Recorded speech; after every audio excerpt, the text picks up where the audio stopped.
নমস্কাৰ, মই জয়ন্তজিৎ বৰাই আপোনালোকক এই ভিডিঅ'লৈ স্বাগতম জনাইছোঁ। আপুনি ঘৰখনৰ বাস্তুৰ বিষয়ে সচেতননে? অথবা বাস্তুৰ জৰিয়তে এটি সুন্দৰ জীৱন যাপনৰ বাবে আপুনি আগ্ৰহী নেকি? বাস্তুৰ বিষয়ে আপোনাক অৱগত কৰোৱাই হৈছে আজিৰ এই ভিডিঅ'ৰ মূল উদ্দেশ্য। আহক আমি ভিডিঅ'টোৰ মাজলৈ আগবাঢ়ো।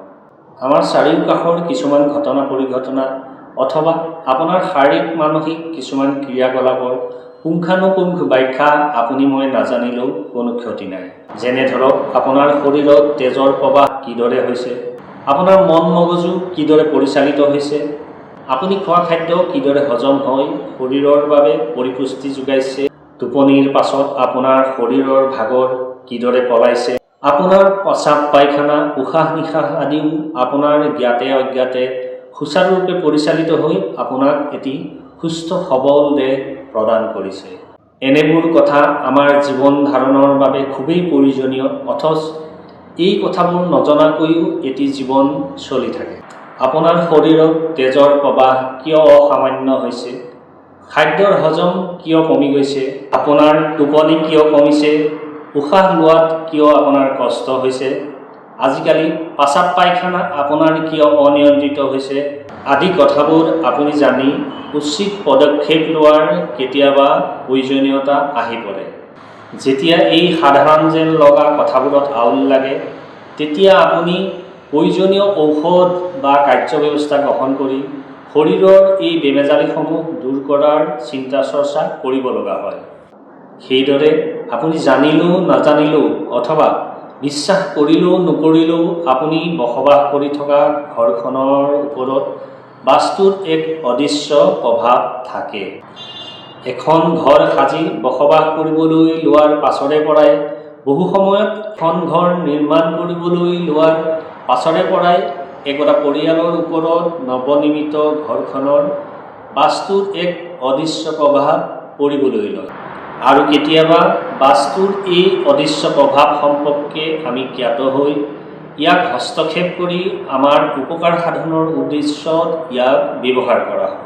সাধাৰণতে যেতিয়ালৈকে বাস্তুৰ কোনো নিগেটিভ প্ৰভাৱ পৰিয়াল বা ঘৰ এখনৰ ওপৰত পৰিস্ফুট নহয়, তেতিয়ালৈকে আমি বাস্তুৰ প্ৰভাৱ সম্পৰ্কে সচেতন নহওঁ।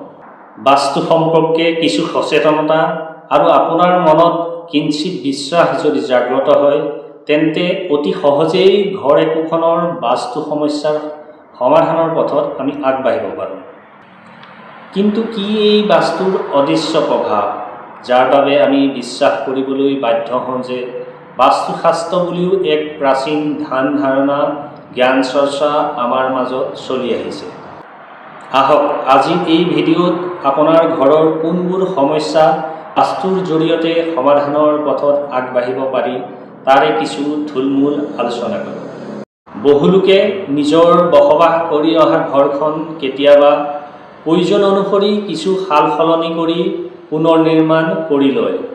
ইয়াৰ পাছতেই ঘৰ একোখনৰ কেতিয়াবা সুখ শান্তি মিলাপ্ৰীতি পূৰ্বৰ আৰ্থিক প্ৰাচুৰ্যতা আদি নোহোৱা হয়। বিশেষকৈ ঘৰ এখনৰ মূল দৰ্জা, পানীৰ উৎস, পায়খানা ঘৰ আৰু টেংকি, গেছৰ স্থান বা জুইৰ অৱস্থান আদিয়ে ঘৰ এখনৰ বাস্তুত স্পষ্ট প্ৰভাৱ পেলায়। কিছু লোকে নিজৰ সামৰ্থ্যৰ উত্তৰণ ঘটাৰ পাছত নতুনকৈ মাটি বাৰী লৈ একোখন সপোনৰ ঘৰ নিৰ্মাণ কৰি বসবাস কৰিবলৈ লয়।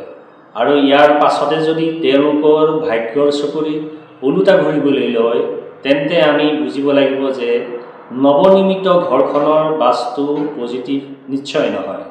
নতুন ঘৰ নিৰ্মাণৰ সময়ত মূল দৰ্জা, পানীৰ উৎস, পায়খানা ঘৰ আৰু টেংকি, জুই বা গেছৰ অৱস্থান আদি মূল বিষয়সমূহৰ ক'ৰবাত নহয় ক'ৰবাত এই ক্ষেত্ৰতো বেমেজালি হৈছে বুলি আমি বুজিব লাগিব। ইয়াৰ উপৰিও ঘৰ সজা বাৰীখনৰ ঢাল, বাৰীৰ অৱস্থিতি, ইয়াৰ ওচৰ পাজৰৰ পৰিৱেশ আদিয়েও ঘৰ একোখনৰ বাস্তুত গভীৰ প্ৰভাৱ পেলায়। সমস্যাৰে জৰ্জৰিত ঘৰ এখনত সমস্যাৰ কোনো আদি অন্ত নাথাকে। বিশেষকৈ এই ক্ষেত্ৰত স্বাস্থ্যগত সমস্যা তথা পৰিয়ালৰ সদস্যৰ মতৰ অমিল অন্যতম কাৰণ হ'ব পাৰে।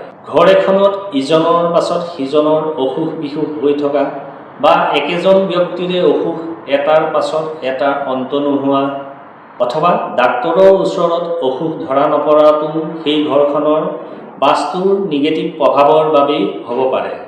এই ক্ষেত্ৰত ডাক্তৰৰ চিকিৎসাৰ সমানে বাস্তু পৰামৰ্শ গ্ৰহণ কৰি সমস্যাৰ সমাধান পাব পাৰি।